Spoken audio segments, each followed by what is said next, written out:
So, welcome back to Silmarillion Total War and to another battle replay, and this wasn't actually the one I was going to do initially out of the ones that I got sent. However, the one that I was sort of earmarking out unfortunately had error version of this game data is a little bit different, which is not terribly unfamiliar given the fact that, you know, many of them do have slightly different assets, and I don't actually think that replay would have been too much of a problem. I think it was just a single asset thing, but it's definitely not worth taking the risk, and ultimately I think this one might be a little bit more thematic for the time of year. Anyway, this is the Frozen Hills, which in all fairness is a map that I have not showcased before on Silmarillion anyway, so you can see once again, in much the same way as some of the other Silmarillion maps do have, it is sort of split between the evil architecture on one side of the field and the good aligned architecture on the other, which is a neat little detail. I don't think it's a good versus evil battle, indeed it is not, albeit it is maybe some of the wilder factions that the game has to offer that are on this side of things, with the Grey Elves and the Wild Men of Haleth and Ulfang over here, whereas on this side you have maybe some of the more slightly civilized factions of Elves. So we shall start off over here, I suppose, considering this is the factions that we're going to be seeing the battle from the perspective of, and it's going to be Boris the Soviet Lovehammer who we're going to be seeing the battle from the perspective of, and he's going to be playing as the Green Elves of Ossiriand, which on slightly more open maps like this, I mean, some of the battles I've been sent on Silmarillion actually are siege battles now, so we may see some of those in the new year, but this is going to be on a pitch battle setting, and this is where Ossiriand can really spread their wings a little bit more with their guerrilla warfare style of doing things, their long-range guerrilla warfare as well.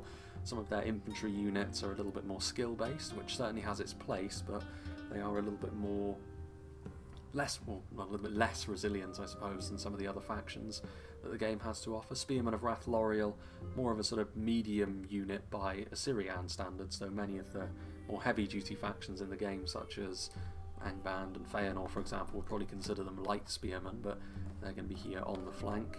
The most well-rounded unit of heavier infantry that Ossiriand have at their disposal are the Mithrim and Tolgalen. They are a armor-piercing focused unit, which, interestingly enough, considering the opponents today may not actually be the be-all and end-all, but very often the Mithrim are one of the best answers for, again, those heavier factions like Feanor and Angband, but on this occasion maybe slightly less so, but they are also, like I said, the most well-rounded unit of heavier infantry that Ossiriand have at their disposal anyway.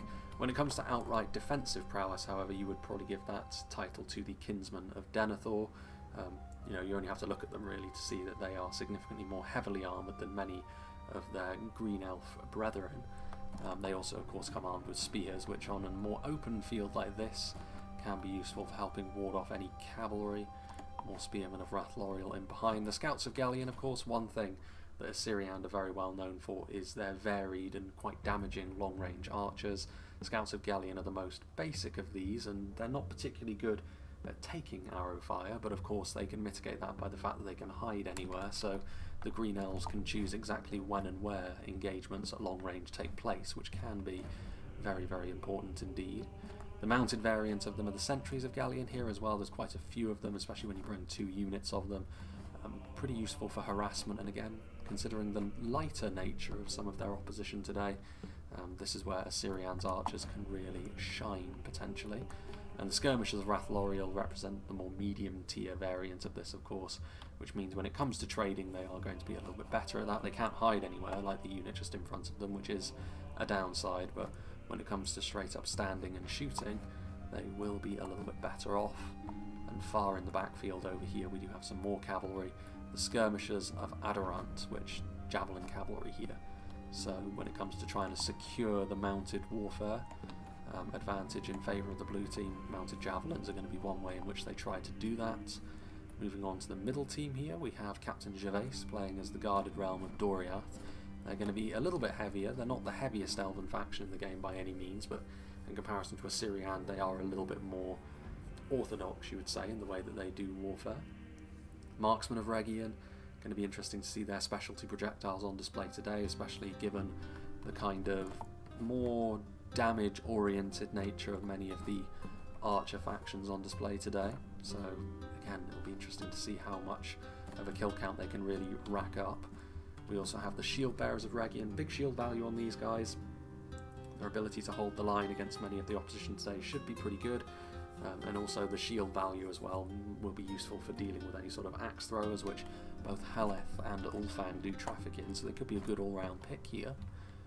We also have the Axe Guard of Region, this sort of standardised line infantry, or one of the standardised line infantry units that Doriath can field, and again going for that slightly more damage-orientated unit, given the lighter nature of the red team today, is probably the way to go. It's good to see them. We also have the Tyren Lysdanen, which are an axe-throwing unit that Doriath have. I think this is the first time we've seen this particular unit model for them as well, which is nice to see. Again, choice of target for axe throwers is always going to be important, but we've seen both in Silmarillion and in Reforged how devastating axe throwers can be, though in a pitch battle like this they are a little bit more exposed, so the enemy could do a good job on them. Shield Bearers of Region, a detachment of course, first detachment that we've seen on the field so far, half strength, half price, of course, comes with all the advantages and drawbacks that you could hope to expect. Wardens of the Girdle over here. The Girdle units are Doriath's slightly lighter contingent. They've got their axes on their back, their bows in hand, maybe a little bit more consistent with what you would expect from Ossiriand as well in terms of unit type. We'll see how well they can perform here. Warriors of Region are the armour-piercing unit that Doriath have available to them. Like I said, not the most important trait perhaps in this battle, but units like this, Heavy Axemen, also have very high base damage, which is going to be key. Bodyguard unit, once again, armour-piercing for the Donath and Mablung, which won't be used to its fullest, but you know, when it comes to bodyguard tier units in terms of dedicated infantry, this is Doriath's one and only option, so not terribly surprised to see them, especially given that they have that big base damage as well. Spear Host of the Girdle, they've got their javelins in hand, of course. I think they might be the poison projectile javelins, actually, so also lowering the morale of units that they hit, and also a couple of units of the Mounted Company of Region as well. Sword Cavalry, once again, bit of a theme of trying to secure the cavalry advantage here, a little bit more defensive perhaps with the javelins from Ossiriand and now the Sword Cavalry from Doriath. It's the only real aggressive option so far, outright aggressive option, are the harassment coming from the sentries, and Rangers of the Girdle over here as well, another archer unit which is maybe a little bit more lightweight in nature. And then moving on, the final army on the blue team, pretty much the ultimate in terms of quality-centric factions that Silmarillion have to offer, the Blessed Realm of Valinor. The Teleri units, the Alqualonde units here, are really what gives Valinor their numbers. Sentries of Alqualonde here, still not exactly the biggest in terms of unit size with 123, but this is how they pad things out, and this is their archer option as well, so again be trying to pile on the pressure with reasonably damaging but fairly lightweight archers in the grand scheme of things. Few, if any, factions are really capable of laying on the same sort of spread that Valinor have up front, with the Hearthguard of Tyrion being a very powerful unit of line infantry backed up by the armour-piercing phalanx of the Plaza Guardians of Valimar. Obviously, lots of quality here, not the most numerous force, but as long as you can control the battlefield reasonably, forcing the enemy into the engagements that you want to take, Valinor are very, very dominant when it comes to that kind of thing. Obviously, manoeuvrability around wide open spaces, however, how you can circumvent their expectations. Swan Guard of Alqualonde are really, if you want to pad out your infantry force with a more numerous unit, this is what you opt for. A unit of pretty skillful and ultimately pretty damn good spears from the Valinor perspective. More sentries on the front line, more Swan Guard on the flank, just in behind we've got the Mariners as well. Good option for javelins, which again, the Teleri units are not too out of place for what you would expect to see from medium/light units from the other elves. And then there's also the very scary cavalry units. Once again, a unit of sword cavalry, the Knights of Tyrion, offer a little bit more perhaps than the Region cavalry from Doriath, but once again they are sword cav at the end of the day, so they will be attempting to gain that cavalry advantage. They don't have any lancers really, the blue team, to take full advantage of the cav edge that they should ultimately win with what they've brought, but maybe it's just a case of trying to deny the space for their enemy.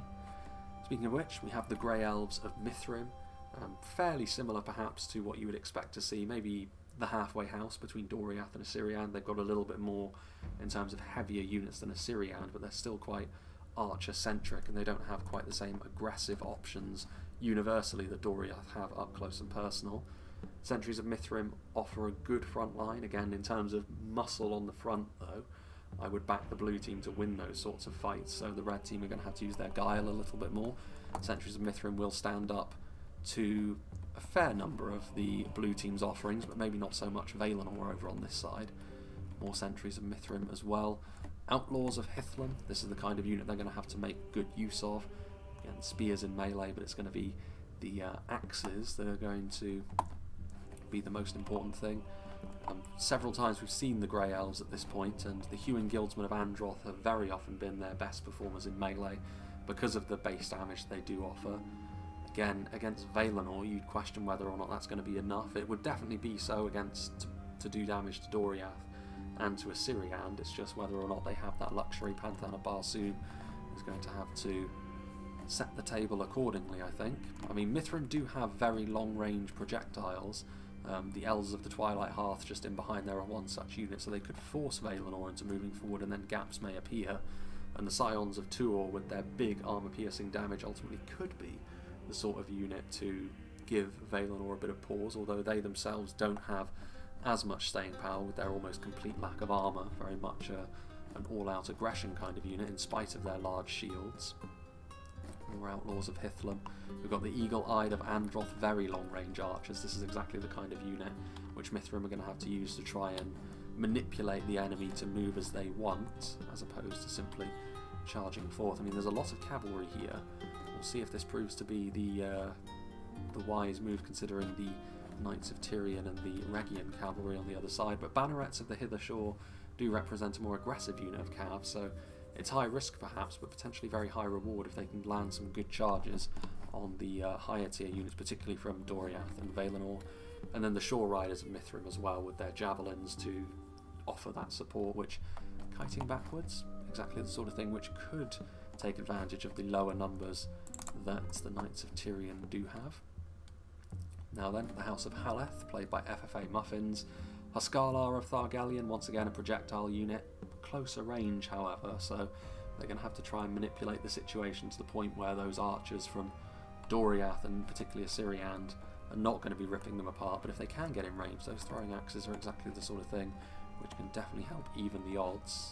Haleth, very much a guerrilla warfare style faction, although if you are going to lay on a front line with them, the Swear de Brothier of Thargelion are the force to do it with. And considering their relentless trait, they won't get staggered in melee, which does help them dish out a little bit of extra damage. They should be fairly efficient actually against Ossiriand, maybe less so against the aggressive Doriath units and the overall quality that Valinor have to offer. The Dawawada of Ethelbrandia are a higher end unit for the Haladin. Javelins from afar, and then also one of their better melee combatants as well, so definitely going to be a very important unit for the Haladin to make use of here. A couple of units of them on either flank, and that's all we can see of the Haladin, but much of their force of course can hide, so it's not the most surprising thing in the world to see them be a little bit more thin on the ground. And then we have the Waldskreiter Wain Riders and the War Wains of Malduin, so two units of chariots, one being slightly more ad hoc, shall we say, with these archers on the back of what is effectively carts repurposed for war, but over here more genuine chariots, and these with javelin men on the back. And so again, chariots could be the making of this side's war effort, or the breaking of it, based on how much they have to invest to really get rolling. And finally, the House of Ulfang, played by Windy Pops, good to see him. Eastron Marauders, Slingers, so Slingers don't do the most base damage, but they can be really savage over a longer period of time, especially against maybe a force like Ossiriand. We'll see, but if it's all about whether or not they can actually get into range or not. Got a few units of Eastron Tribesmen just in behind, very entry level once again. I mean, just based on, they're not exactly dressed for the weather, and they're not dressed for their opposition either, considering the archery boons that are available to Ossiriand. But just in behind, we do have several units which will be of concern, not only to them, but also to maybe the more medium tier units of Doriath. The Thanes of Ulfang, those axes will be able to do some really good damage if they can get into swinging range. And in particular, these Falksman, Despoilers of Dor-Caranthir off the charge, will be worrying even to some of the Valinor units if it comes down to that. We've got the Fangs of the Faithless just in behind, capable of trading. They're only one unit, but they are capable of trading individually perhaps with the Ossiriand forces. Thanes of Ulfang just in behind. We've got the Ulfsarks of Himring, so a high tier unit this.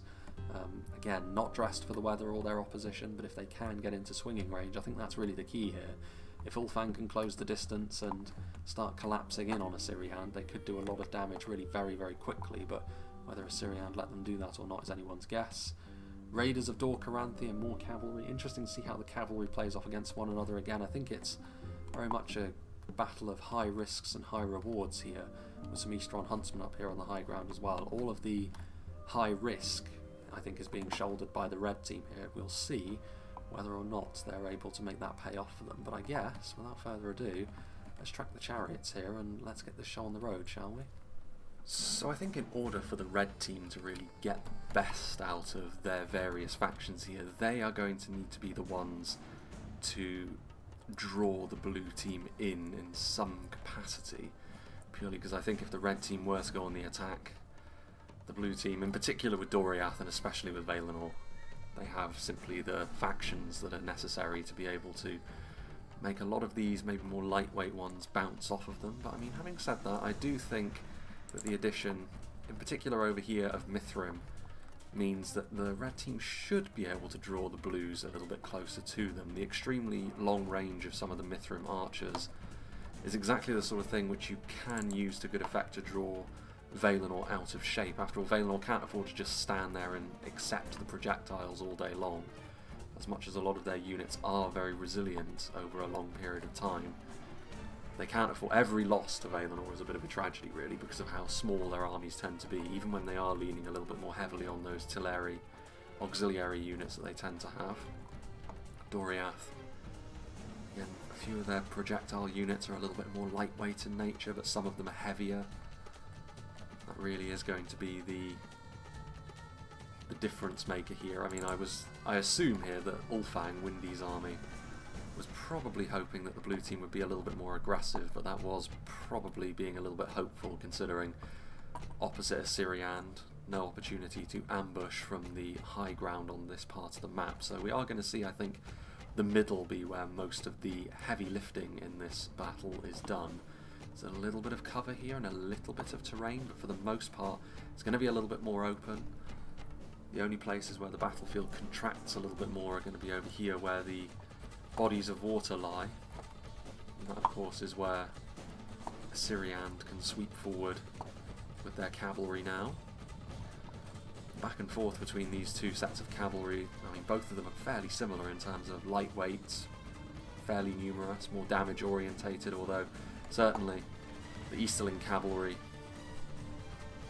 is the one which is even more numbers orientated, although the javelins, as they break from the trees, not a bad opening there, though of course the sentries of Gallion can simply move backwards, and you can see immediately the viciousness of the elven projectiles and also the longer range of the elven projectiles definitely helping them out here against these Eastrons. Raiders of Doriath, of course, could prove to be a really useful unit, but not if they get shot up too badly here in the early game. The War Wains also moving forward, so chariots going to be pressurising the flank. I mean, this is a level of cavalry pressure which is going to require some assistance. Mounted Company of Region will be exactly what is required. We did mention how the heavier cavalry, in particular from Valinor, would be the sort of thing where the red team will have to engage in hit and run a little bit more, but their numbers here will help them. Sentries of Gallion operating in support for the time being. Having a little look over here, for the time being, not a huge amount going on from Mithrim, although the eagle-eyed moving forward will be the sort of unit to be able to pull units out of position. Knights of Tyrion maintaining their position on this side, which I don't think Mithrim will mind. They have enough anti-cavalry here to the point where if the Knights of Tyrion decide to come too far away from the main body of their army, it's not really going to be in their best interests.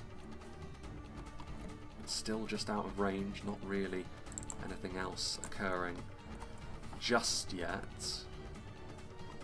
Ulfang and, I mean, Haleth are going to be an interesting one as well, just because if they want to be super effective, they kind of need to be in mid-range without fully committing to melee, which is a very tricky balance to strike. And a lot of, well, I say a lot, some of Doriath's mainline axe infantry are pretty ideal for taking on the vast bulk of what the Haladin will have in melee, so they are going to be leaning very heavily on their support if they are to win. The Dragoons on the way forwards once again. Sentries of Galleon doing their thing. I mean, the Dragoons are a little bit heavier than the Sentries of Galleon, but setting up a crossfire like this isn't going to be too good for their continued health. More of them sweeping forward though. The Eastron Huntsmen have definitely taken a bit of a beating. Again, it's not an ideal situation for them. I mean, they are really going to be at their best when they don't have a direct counterpart on the other team that is that good at dealing damage.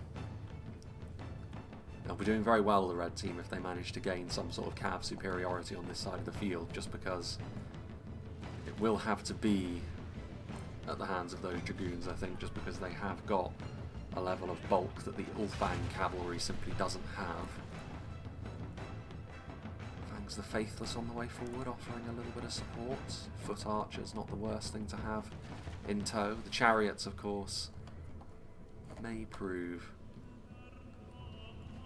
to be important. Sentries of Galleon going in and out like the tide, although at this point it is starting to even out. I mean, you have to remember that a lot of these Elven cavalry units are going to be more expensive than what the Eastrons and the Haladin have brought to the table, other than the chariots, of course, but they haven't really fully committed themselves just yet. Mounted company still hovering. I mean, they haven't taken a huge amount of damage yet, and this is the problem. They can't really be hyper-aggressive here, the red team, because if they do engage in a straight-up melee engagement with this Doriath sword cavalry, it's not going to end too well for them. Get the eagle-eyed of Androth in range.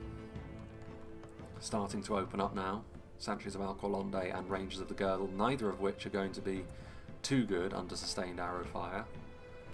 I think actually the Rangers of the Girdle might be slightly better off, just because they do wear shields on their backs, but it's not going to be too bad. I mean, they could stand here and take that damage all day if they wanted to from the eagle-eyed, but it is free damage that is being racked up. They do need to save some sort of support though in order to try and crack the centre of the Valinor army. And even Doriath, I mean, Doriath have got plentiful mainline units as well. The shield bearers and the axe guard, this is the unit I was talking about earlier. They will be pretty good against most of what the red team have, or at least pretty efficient. Tirand lies down as well. Sentries of Galleon sweeping forwards again, still in decent numbers. They are starting to take more and more losses. Strong marauders. Again, the vast bulk of all of those Eastron units are going to take damage pretty quickly. Raiders of Dor-Caranthia haven't really been able to get going yet either, but that's not too surprising. More of an aggressive cavalry unit which can be counteracted by archers. It's not ideal when you're talking about an Ossiriand army which has a fairly comfy position.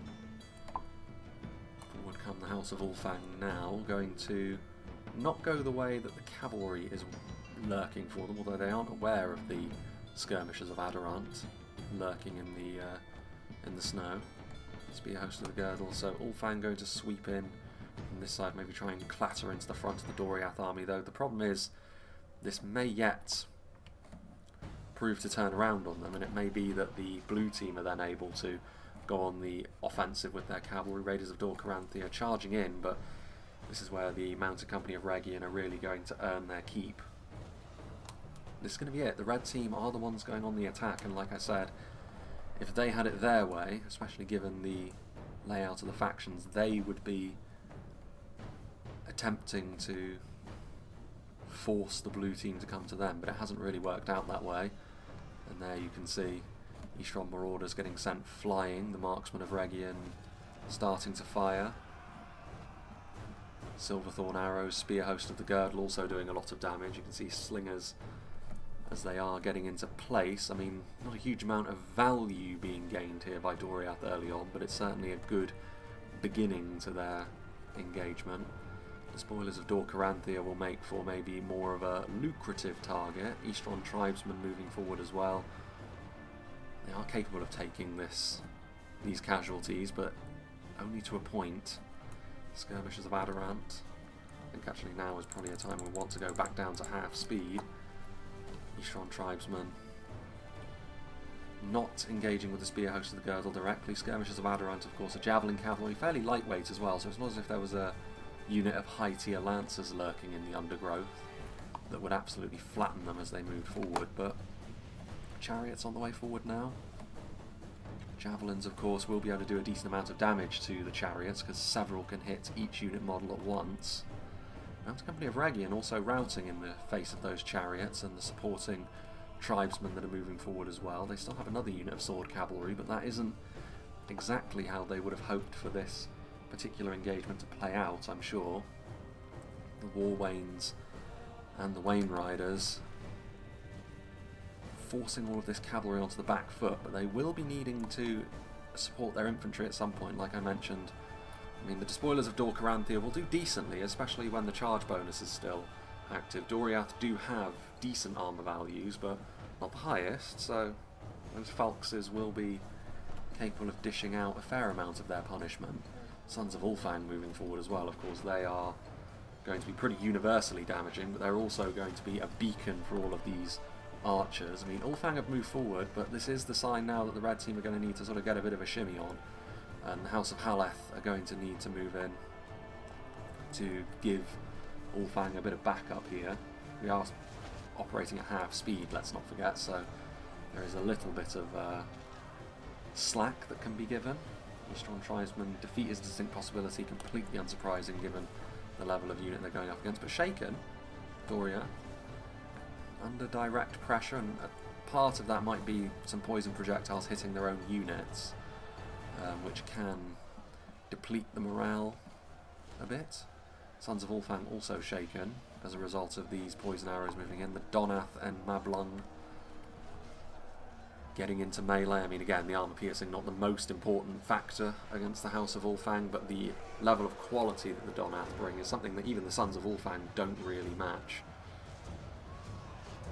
So again, Ulfang are going to need to have to hope for a little bit of support coming in from the flank, which for now is not forthcoming, or overwhelm them through different means, or hope for their allies to come in and help them sweep the enemy away.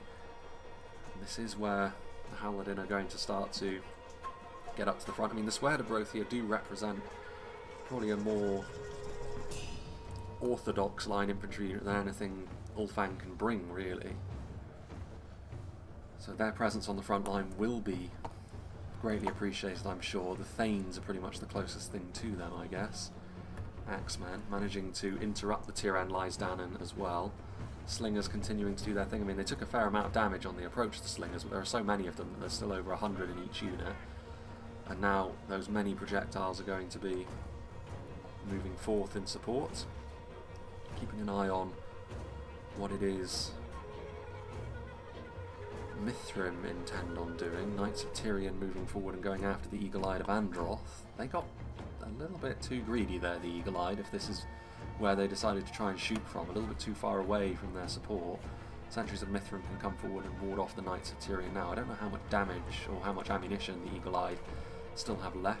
Warder of Brethil, still the Shore Riders in support as well, concentrating fire on those very high-end melee knights. Sentries of Mithrim, still quite a lot of Mithrim lurking in the trees. I mean, Mithrim bunching up with their own allies is probably the right call to make, because they can still do a lot of damage. If Valinor want to shift across, Mithrim can more easily sideswipe them with projectiles than the other way around, so if Mithrim want to do that, that is their prerogative, but it kind of depends on, if that's a good idea, it depends on whether or not the Haladin and Ulfang start to make any real inroads against Doriath, which so far so even. I think as we have a look over here, it looks as though the cavalry engagement was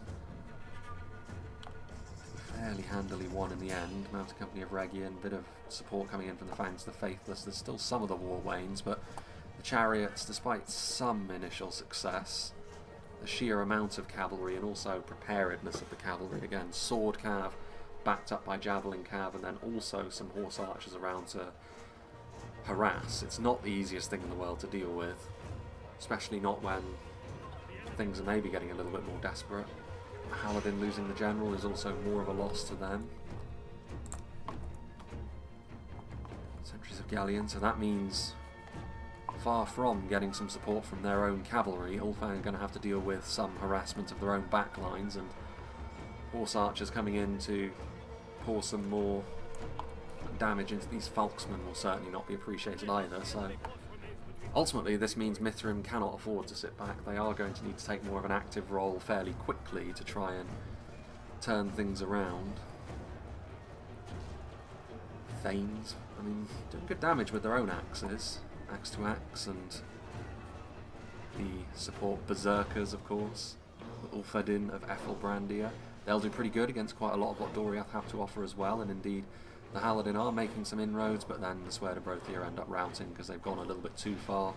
And I mean, Doriath may very well have taken a real beating, but there's a whole supporting faction of Ossiriand infantry in behind them which can be used to try and tidy things up if necessary. In all fairness though, it is difficult to keep track of how much damage all of these supporting projectiles are doing. And now that they are in range, a lot of these throwing projectiles will be doing damage at a faster rate than a lot of the archers will be doing, but Valinor with their own javelins. Ooh, the Ember Weavers. This is a new unit. And I think this is one of the specialty projectile units, which we haven't seen use their projectiles just yet. Ents.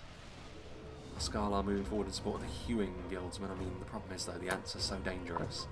If you've got some sort of anti-elephant weapon, because that's what they classify it as in the code, you can deal with them reasonably quickly, but some javelins here as well. I think they're actually gone berserk, have they not? No, that's just still the Ulfedin.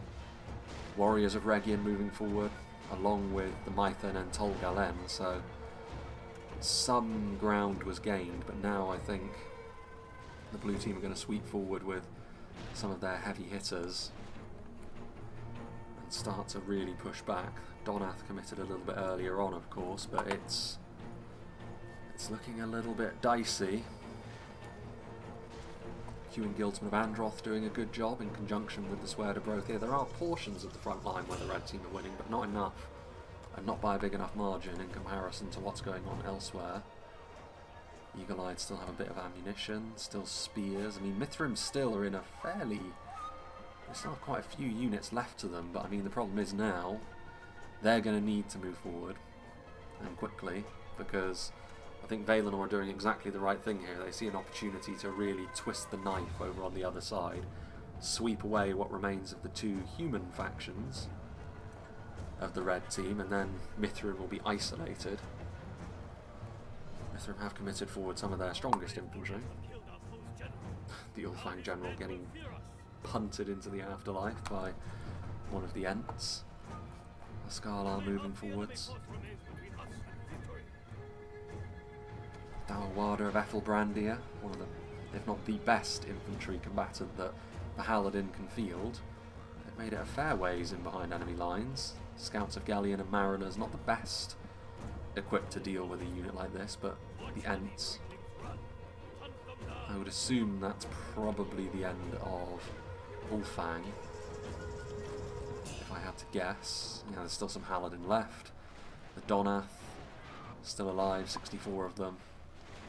Yeah, Mithrim, I mean, it wasn't the worst idea for Mithrim to hang back and wait, but if that was going to work out, their allies needed to be winning, and it was always going to be a bit of a tough ask for Ulfang and the Haleth to frontally assault a position which was largely manned by Doriath with Ossiriand in behind them.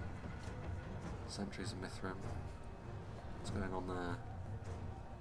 Was that the Ember Weavers? That might have been them, because that was a specialty projectile that I saw go flying past. Are we going to get to see them? Got axes slash scepters. They're going to move forward. They look fairly bloodied, to be fair, so I mean, if nothing else, the red team know what a threat such a unit poses, but yeah, they're going to start fleeing now. Skalar of Thargelion running for the hills. Eagle Eye of Androth, having to deal with cavalry and ultimately routing. At this point it's really just a matter of cleaning up most of what remains, most of which being Mithrim, of course, who do still have a fair amount left to them, but it's not going to do them much good anymore, unfortunately. Sentries of Mithrim colliding with the front line.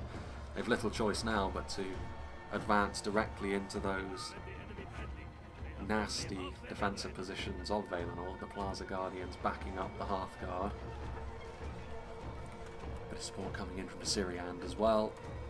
Story of this battle really, the blue team, oftentimes when you are taking a more defensive stance, it is easier to organise yourself a bit more so. So you can see Ossiriand were directly in behind the two heavier factions, whereas the red team approached largely as a long drawn out line, which exposed some of the shortcomings in the Haleth and Ulfang, especially with regards to their survivability on the approach.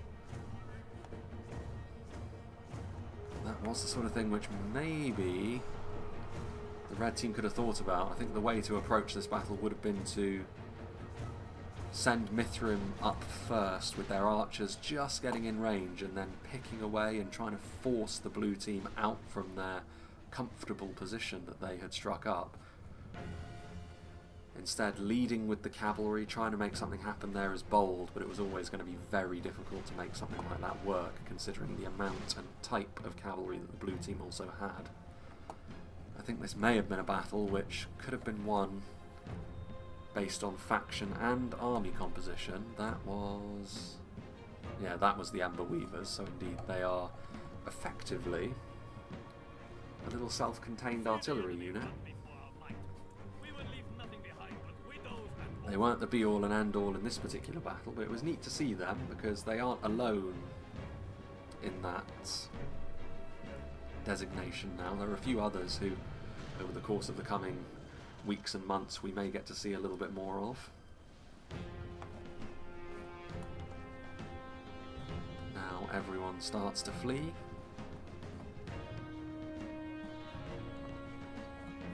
Plaza Guardian still very much alive, Kinsman of Denethor. Doriath probably looking a little bit worse for wear among all of the blue team armies, but well worth it in the end. Wouldn't surprise me if Doriath got the most kills of all of the factions on the field today, but we'll see momentarily, I suppose. What remains? A startled goat. I assume that must be the Grey Elven General. Shore Riders of Mithrim still alive, still fleeing, trying to get away so that maybe they can salvage a few more kills, axes in hand. Don't know if they're going to be able to do that, however. At most they can maybe escape the field with their lives. Are they going to admit defeat here? Is that what Panthan is going to do? I have a feeling, well, I mean, instantaneous routing awaits if he does charge in, so I guess it doesn't really matter one way or the other.